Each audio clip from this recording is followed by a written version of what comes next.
ভাই আমি বুঝতে পেরেছি এগুলো আমার সাথে ইচ্ছে করে করা হয়েছে। আমি এটা বুঝতে পেরেছি। আমার চাইতে অনেক খারাপ স্টুডেন্ট ওখানে স্টিল আছে, এর আগেও ছিল, যারা কিচ্ছু পারে না।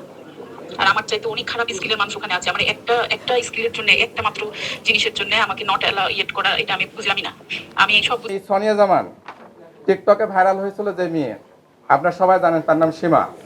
সে সীমা আমাকে একাধিকবার মেসেজ করেছে এবং তারা বলেছে যে আপনার বিরুদ্ধে একটা অভিযোগ হবে, আপনি যদি 10 লাখ টাকা দিতে পারেন তাহলে আমরা এই অভিযোগকে অব্যাহতি দেব। ফেল করার পরে প্রিয় সাংবাদিকবৃন্দ, আপনি দেখবেন ফেলের তারিখ হচ্ছে আপনার 17 মার্চ। তারপর থেকে সে একাধিকবার আমাকে ভয়েস মেসেজ পাঠানো হয় আমাদেরকে, যে আমাকে যেভাবে হোক পাস করে দেন। সেই ভয়েস মেসেজ আছে, এভাবে লেখা আছে যে এই ভয়েস মেসেজে আমাকে আমি আপনাদেরকে শোনাবো এটা, যে আমার চেয়ে এখানে অনেক খারাপ স্টুডেন্ট আছে, তারা পাস করলো, আমি সামান্য একটা পিয়ার্সিংয়ে ভুল করার জন্য কেন আমাকে ফেল করা হলো।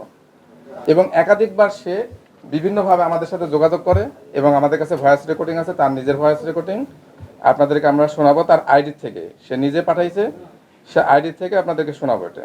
প্রিয় সাংবাদিক ভাইয়ার, আপনারা দেখেন, সে 17 মার্চে ফেল করার পরে সে আমার কাছে ভয়েস মেসেজ পাঠায়। এই ভয়েস মেসেজে সে কি বলছে? কেমন আছেন? আমি সোনিয়া বলছিলাম। ওই যে ফ্রিল্যান্সিং এর যে কোর্সটা, ওইটাতে আমি একটা কাগজপত্র জমা দিয়েছিলাম একজনের। তো ভাইয়া হচ্ছে কোনো তো ওখান থেকে ফোন টোন কিছু আসেনি। তো আজকে তো দেখলাম যে হচ্ছে ভাইবা হচ্ছে। তো এখন কি ওইটা কি বাদ পড়ে যাবে? ওনারটা কি হবে না? ওইটা আমার হাজবেন্ডেরই। তো ওইটা কি হবে না ভাইয়া? যদি দেখেন একটু, যদি হয় তাহলে একটু আমাকে জানালে ভালো হতো। আমাদের প্রতিষ্ঠান 100% মেয়েদেরকে ক্লাস করায়। তার হাজবেন্ডকে আমার এখানে যেভাবে হোক তাকে চাকরি দেওয়ার জন্য আমার কাছে রিকোয়েস্ট করে, আমি প্রত্যাখ্যান করি। তার কিছুদিন পর পরীক্ষা দেয়, সে পরীক্ষাটা তার মুখের মুখে শুনেন। স্টিল আছে, এর আগেও ছিল। আমি পড়তে শোনাই। আসসালামু আলাইকুম ভাইয়া। ভাইয়া আমি বুঝতে পেরেছি এগুলো আমার সাথে ইচ্ছে করে করা হয়েছে।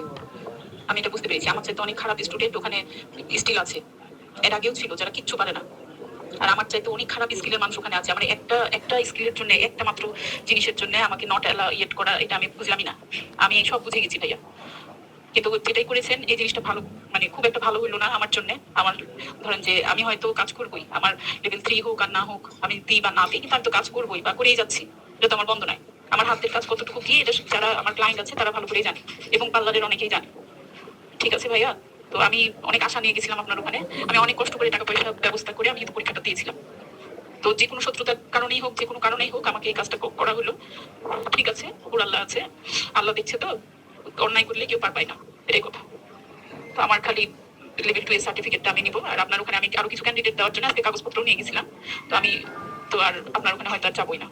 ভালো থাকেন ভাইয়া, কিন্তু আমার বিষয়টা আপনি বোঝার চেষ্টা করেন। আপনার তার ভয়েসটা স্পষ্ট শুনতে পেলেন যে সে নিজে ফেল করেছে এবং ফেল করার জন্য সে লেভেল 2 আমার এখানে পরীক্ষা দিয়েছে। সে লেভেল 2 এর সার্টিফিকেট আমার হাতে, সেই সার্টিফিকেট নেওয়ার জন্য সে আসতে চাইছে নিজেই। তাহলে সে যে প্রস্তাবটা দেওয়া হচ্ছে যে তাকে আমরা জোন হয়রানি, তারপরেও আরও একাধিক সে মেসেজ পাঠাইছে। তারপরে 19শে মেও সে একটা মেসেজ পাঠায় আমার কাছে এবং ভয়েস মেসেজও পাঠায়। কেমন আছেন ভাইয়া? যে রেজাল্টের বিষয়টা বলি, দেখেন রেজাল্টের সুপারিশ করছে আমাকে। হবে কি ভাইয়া? তারপরে একাধিকবার মেসেজ, সে ঈদের পরেও আমার কাছে মেসেজ পাঠায়, ঈদ মুবারক দিয়ে বিভিন্নভাবে মেসেজ পাঠায়। যখন আমি তাকে কড়াকড়িভাবে বলে দিলাম যে আপনাকেও চাকরি দেওয়ার আমি কোনোভাবেই পারবো না, সে আমার কাছে সিভি জমা দেয় তার বিভিন্ন দক্ষতা দিয়ে, যে আমাকে চাকরিতে নেওয়া লাগবে। যখন আমি বললাম যে আমাদের এখানে চাকরির ঢাকা থেকে ইন্টারভিউ হয়ে এখানে আমাদেরকে আসা লাগবে, সেই সময় সে আমাদের এখানে কোনো কথাবার্তা না বলে বাইরে বিভিন্নভাবে মিথ্যা কথা বলে বেড়ায়। আর প্রকাশ্যে যেহেতু সে একটা দাবি করেছে, সে 4 জায়গাতে আমার নামে অভিযোগ দেয় আমাদের নামে। এই অভিযোগের কপি সে বিভিন্নভাবে ফটোকপি করে আমাদের বিভিন্ন স্টুডেন্টের কাছে জমা দিচ্ছে এবং সম্মানহানির জন্য সে যত কিছু করা লাগে। দেখেন প্রিয় সাংবাদিক ভাইরা, আপনারা কারণ নামে যদি অভিযোগ দেন, সেই অভিযোগের কপি আমাদের কাছে কোনোভাবেই থাকবে না। সেটা সমাজসেবাতে জমা দিয়েছে, সেই সিলমোহর এখানে আছে, দেখেন রিসিপ্ট কপিটা।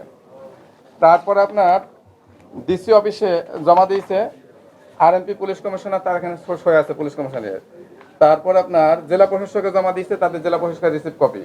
সেই কপিগুলো আমাদের কাছে বিভিন্নভাবে বিভিন্ন স্টুডেন্টকে দিচ্ছে এবং আমাদেরকে বিভিন্নভাবে হয়রানি করছে। শুধু তাই নয়, পাশে বসে আছে সোনিয়া মাহমুদ বন্নি। সে বিগত, তার সাথে আমার 3 বছরের পরিচয়। আমার প্রতিষ্ঠানে শুধু আমরা আরপিএল ব্যাচের জন্য সপ্তাহে 3 দিন করে ক্লাস করাতো। 3টা ব্যাচের জন্য তাদের সাথে আমার চুক্তি ছিল, চুক্তি মৌখিক চুক্তি। একটা ব্যাচ করাবে 3000 টাকা করে নেবে। সেই চুক্তি 3টা ক্লাস করার পরে সে চলে যায়। আমাকে বলে ভাই আপনার এখানে প্রজেক্ট নাই, যেহেতু সেহেতু আমি এত অল্প বেতনে এবং আমি কাজ করব না, আমি বললাম ঠিক আছে আপা, আপনি যেতে পারেন, আপনি বিস্তারিত তার থেকে শুনবেন। এবং যাওয়ার পরে সে অভিযোগে লিখেছে আমার প্রতিষ্ঠানের নারী শিক্ষার্থীকে তাকে সে আমাকে সুযোগ দেয়নি, বিধায় তাকে আমি এখান থেকে বহিষ্কার করেছি এবং তার সাথে আমার 3 বছরের ডেট করা আছে। সে ডেটের বাইরে 1 বছরের মাথাতে তাকে চুক্তিচ্যুত করেছি। সে তথ্যটা আপনারা তাদের কাছে প্রশ্ন করে নিতে পারেন কতটুকু সত্যতা আছে। এর মাঝখানে এই সোনিয়া জামান টিকটকে ভাইরাল হয়েছিল যে মেয়ে, আপনারা সবাই জানেন তার নাম সীমা। সে সীমা আমাকে একাধিকবার মেসেজ করেছে এবং তারা বলেছে যে আপনার বিরুদ্ধে একটা অভিযোগ হবে, আপনি যদি 10 লাখ টাকা দিতে পারেন তাহলে আমরা এই অভিযোগটা অব্যাহতি দেবো, আর না হলে আপনার নামে একটা অভিযোগ আছে। তা আমি বললাম যে আপনি তো পুলিশ সদস্য না, আপনি কিভাবে জানেন? তো বলছে আমার হাজবেন্ড সে পুলিশ সদস্য, তার মাধ্যমে আমি জানতে পারিছি। আমি তো ঠিক আছে, তাহলে কি তথ্য তো আমাকে দিতে পারেন।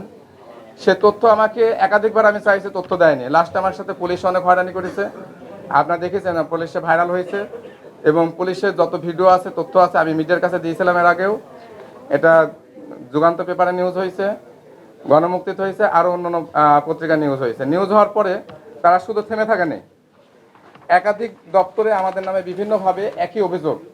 এই অভিযোগ সমাজসেবাতে যাওয়া হয়, সমাজসেবাতে আমাকে 3 দিন ডেকে পাঠাইছে, আমি তথ্য প্রমাণ দিয়েছি। সমাজসেবা এবং ডিসি অফিসে আমি কয়েকবার গেছি।